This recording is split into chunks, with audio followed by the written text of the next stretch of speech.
And what sort of tone do you think the Fed will strike? Because we only have a statement to chew on, don't they?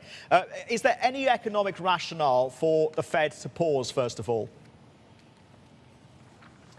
We don't think so at this stage, Sri. The Fed are very positive about the US economy. I think in Powell's last press conference, and of course this one's not going to follow with a press conference, just a statement, he was very positive on the US economy.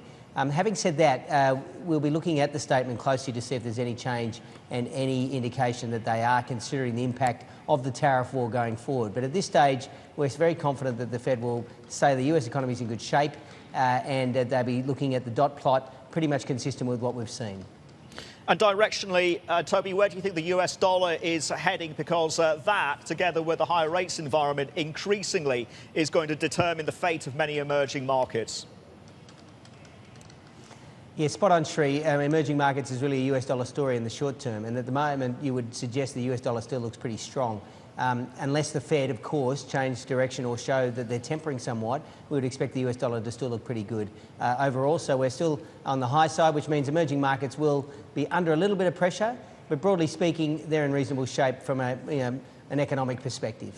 And how do we approach China, Toby? Do we increasingly have to look at the Chinese markets through the perspective of the currency? And if so, is further weakness in store? And does that create outflow risk? Well, I think we've already seen a little bit of it, to be honest, but not significant enough. And in fact, if you have a look at the movement in the depreciation of yuan versus the impact of the tariff, it's about a net square at this stage. So it really comes down to the escalation.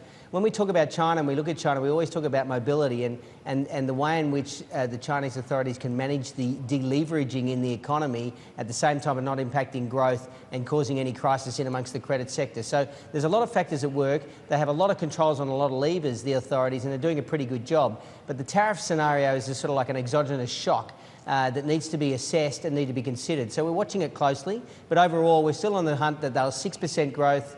Deleveraging may slow down a little bit to allow for some fiscal stimulus to keep the economy and the credit markets liquid. But overall, it's definitely something we're watching closely.